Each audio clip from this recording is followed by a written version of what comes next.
Thank you, Diana, and of course I'd like to thank everybody who was involved in putting this together, Marlene and Livia, of course, and Diana. So this is, as Diana pointed out, my first book really addressed houses of culture from 1920s to the 40s in Kyrgyzstan in particular, or medeniyet üyeleri as the Kyrgyz call them.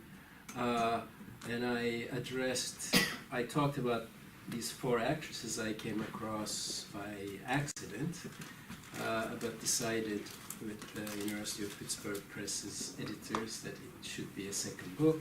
So I just gave them some names in the first book and said, read my second book if it ever comes out. So, so this project today is, I sent those of you who are part of the workshop a version of the paper. It changed quite a bit since I sent it to you. When was that? I think mid-January maybe. Since then I discovered some new literature that I was quite unaware of, and ashamed that I was unaware of this, called Ostalgia. I don't know, I don't speak German, but East nostalgic combination, right? So people who work on Eastern Europe obviously are very familiar with this. So, so what am I trying to do with this paper? What, the purpose of the paper is really to try to figure out people's point of view who talk about these four actresses. I was only able to interview Sabira Kyrgyzova. The other three actresses, I'll show a few pictures before I finish, were passed, they died before I interviewed them. So I basically caught Sabira Kyrgyzova in 2002 and interviewed her. The other people I interviewed, a numerous group of theater professionals, family members, peers of these actors. I'm calling them actresses because I know we should call everybody actors now, but they preferred actress, so that's what I'm going to stick with.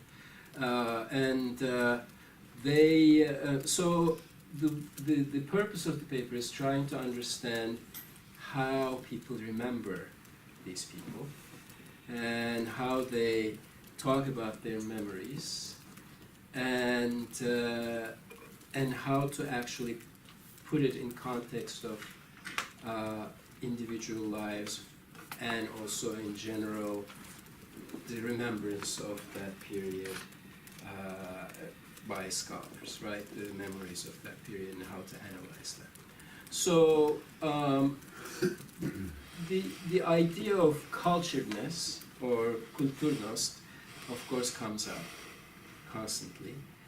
But as several of you analyze this, the meaning of culturedness varies quite a bit. At the end, my first impression was, once I was done with all these interviews, was that they actually presented quite a static view of the past and these four actresses, and not just those four, but they're in general, when I interviewed them, they're talking about, of course, theater as a larger, entity. So the static view was really, these people were wonderful, they were the third generation of actors, yet really the working actors, professionals who set the stage up for us to become professionals ourselves. We learned everything from them, and they were almost these flawless heroines or heroes for them. So that was my first impression, and then the more, the longer, I mean, these interviews were between 2006 and 2017. So as you imagine, people's opinions also change, right, about the past. So I interviewed the same couple of this, more than couple, same people at these different periods, at different times in this 11-year period. And so I also experienced the ways in which they remember the past changed. I guess it happens to all of us. And since I'm a historian, not a psychoanalyst or anyone who's really working with all that, I don't have the training to analyze that. All I can do is to put what they tell me in historical context and see, they are not only presenting the past from their point of view, but they're constantly talking about the Soviet period from the way in which they want to remember it. So many of you who in this group have carried out oral history interviews, you experience that, people will be influenced by what's happening to them now, or when you interview them.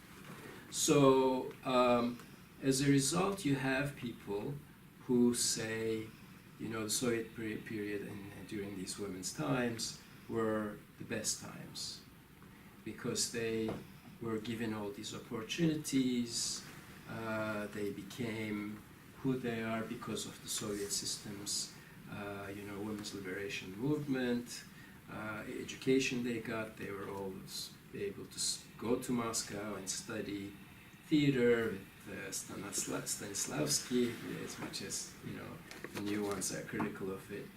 But when you talk to these people, of course, they talk about how wonderful that training was for them or for their peers, right? So that's one view, and there are other views saying that these people actually died desolate. They died in terrible conditions. Here, these were, women who gave everything to the system, to their career, to theater.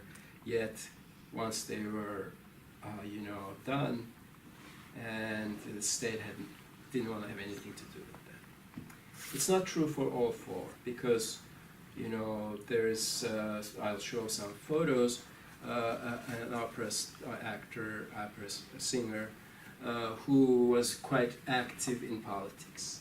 So once you move into politics and you start teaching, you have another position to move into, right? So she probably fared much better than the other three.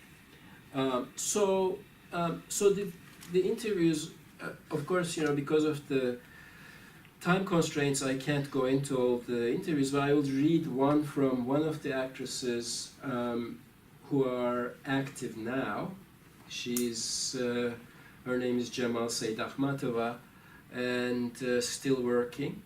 And this is how she opened our interview. She said, quote, "They call me the last of the Mohicans. I'm a movie and theater actress. This March, I'm going to be 60 years since, it is going to be 60 years since I worked on my first role in cinema. I'm turning 80 this year, but I will not celebrate it. I will celebrate 60 years of my professional life." So her point was, her life in theater was her life. And in the Soviet period and late post-Soviet period, as a woman and as an actor, this was her only way of knowing how to exist. And she argued after the Soviet period, she had to actually, look for money she started a theater company herself to make it happen every day, right? So she also pointed out that she was like a Soviet worker. She had to actually, not give up, and despite all the difficulties, she had to sort of keep going at it. Going back to these four actresses, she said, well, I lived with them at different times, like all of us. All these young actors and actresses were really living with these four women at one time or another. So the portrayal that comes out is this: you have almost these four actresses who are mother figures. They actually use this term, right? Yet then when they dig into the story, you realize these women were quite authoritarian. They managed these young kids' lives, personal lives, and other things. So this complexity really sort of made me rethink of what my first impressions were about the static view of these wonderful actors and teachers and mentors, the mother figures. And so that changed through, between in these 11 years of interviews. And people are also, at the beginning, were quite hesitant to talk about the personal lives of these women. One particular actress, let me go ahead and walk you through. So Sabira Kimishelieva, of course, came to the interview with her Elechek and everything else because there was this foreign guy who wanted to interview a Kyrgyz actress, so she better show up as a true Kyrgyz elderly, respectable woman, right? And that interview, I think some of you heard this before in other presentations. I think the interview was more than 2 hours, and she gave me a big glass of kumis and said, "Drink this before we start, because you'll last longer. Maybe you'll live as long as I do." And look how she said that year she was in 3 plays that summer. So these people are hardy. So some photos of her from various films. A beautiful woman, right? And so this is from Akkeme, Bieli Parahod, and she even played Madame Butterfly at one point. And of course, they, like the Western actresses, they had some publicity photos, which I was kind of surprised about, and highly respected. You probably recognize Aitmatov there, and famous film actors, and this is the kid who was in Akkeme, and she received many awards. As you see, she's getting some kind of jubilee there.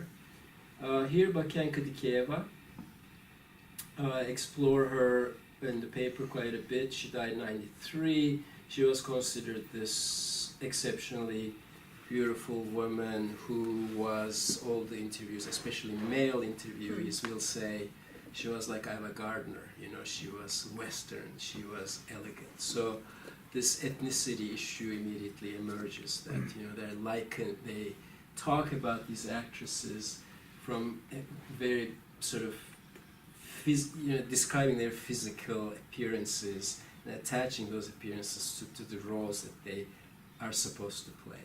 So she would get all these important parts because she looked Western in their eyes. There's Darkil Kyukova, who is playing a male shaman here, and died in '97, raised almost, I think, 8 kids while she was being an actor. Several parts, pictures, and a publicity photo there. And yes, they were involved in politics. They received medals and they participated in various, political meetings. Here is, as you recognize, Akayev, hugging Sabira Kimishelieva. So I think those are good enough for now. So do I have like 6 minutes? 6 minutes. So the conclusions are obviously, for this paper, does not exist yet, because I'm working through this idea that I just discovered on Eastern European nostalgia of East European or East German consumerism. I guess that term was invented specifically about, you've seen what's the film? Goodbye Lenin, right? So the idea is there is some nostalgia no matter how hard the life was. Yet, when they talked about these actresses as pensioners, there's quite a bit of a desperate story that emerges. The beautiful actress, as I'm just repeating their depiction, Bakian Kadikeva actually was hit by a car, and she was in the morgue for 15 days or so. Nobody knew who she was, and she's discovered finally.